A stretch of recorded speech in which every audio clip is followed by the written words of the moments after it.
কাৰণে আমাৰ বিটিআৰ সৰকাৰখন আমাৰ প্ৰধানমন্ত্ৰী নৰেন্দ্ৰ মোদী ডাঙৰিয়াৰ যেটো সপোন আছে ইয়াৰ লগত একেলগে আগুৱাই যাবৰ কাৰণে আমাৰ বিটিআৰ সৰকাৰেৰ প্ৰিন্সিপাল সেক্ৰেটাৰি সিনিয়ৰ সেক্ৰেটাৰিজ সবে মিলি পেলাই ভাইব্ৰেন্ট বিটিআৰ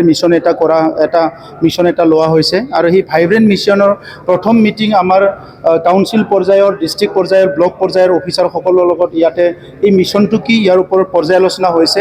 আৰু আমি বিচাৰিছোঁ যে প্ৰত্যেক মাহতে আমাৰ ৰিভিউ হ'ব লাগে কাম কাজবিলাক ঠিক হ'ব লাগে কাউন্সিল বুলি কোনো নেগলেক্ট কৰিব নালাগে সবে যাতে কামটো ভালকে কৰিব পাৰে আৰু কেন্দ্ৰীয় চৰকাৰ ৰাজ্য চৰকাৰৰ পৰা অহা পুঁজিবিলাক সঠিকভাৱে ৰূপায়ণ হোৱাৰ লগতে কাউন্সিলে লোৱা কিছুমান পলিচিবিলাকো সঠিকভাৱে ৰূপায়ণ হয় এইটো উদ্দেশ্য ৰাখি পেলাই ভাইব্ৰেন্ট বিটিআৰ মিশনটো আজি আমি অনা হৈছে ইতিমধ্যে কাউন্সিলত 37টা আমাৰ ফ্লেগশিপ প্ৰগ্ৰাম চলি আছে এই 37টা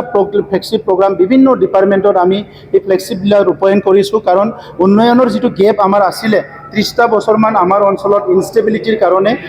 অস্থিৰতাৰ কাৰণে বহুতখিনি কাম হোৱা নাছিলে গতিকে আমি ক্ষিপ্ৰতাৰে কামটো কৰিব লগা হৈছে কাৰণ মুখ্যমন্ত্ৰী ডাঙৰীয়া ইতিমধ্যে কৈছে অসমখন ভাৰতৰ ভিতৰত এখন উন্নত ৰাজ্য হ'ব লাগিব আৰু অসমখন উন্নত ৰাজ্য হোৱাৰ লগে লগে বিটিআৰ অঞ্চল পিছ পৰিব থাকিব নোৱাৰে বিটিআৰ অঞ্চলৰ 5খন জিলাও আগবাঢ়ি যাব লাগিব এইকাৰণে আজি যেহেতু কাউন্সিল গভৰ্ণমেণ্ট আছে ইয়াতে কাউন্সিলত ভাল অফিচাৰ আছে ষ্টাফ আছে এই সকলে মিলি পেলাই আমাৰ বিভিন্ন বিষয় বিভিন্ন সিদ্ধান্ত আগুৱাই নিব পাৰে এই কাৰণে বিটিআৰ ভাইব্ৰেন্ট মিশনটো আমি হাতত লোৱা হৈছে ইয়াৰ কাম আজি আৰম্ভ হৈ গ'ল আৰু অক্টোবৰ মাহৰ পৰা এইটো কন্টিনিউ মানে আমাৰ বিটিআৰৰ বিভিন্ন জিলাত আৰম্ভ হ'ব যেনেকৈ আমি সাৰ্কেল অফিচবিলাকত আমি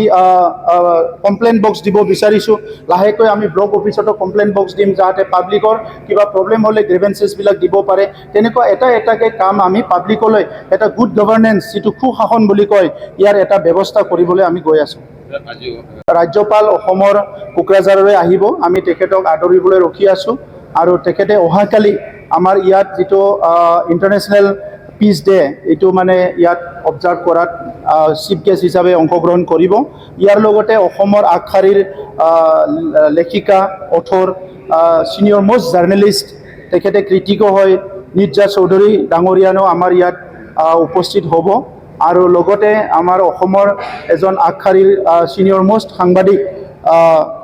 ৰাইটাৰ এজন বুদ্ধিজীৱী ৱাজবিৰ হুছেইন ডাঙৰীয়া ইয়াত উপস্থিত থাকিব আৰু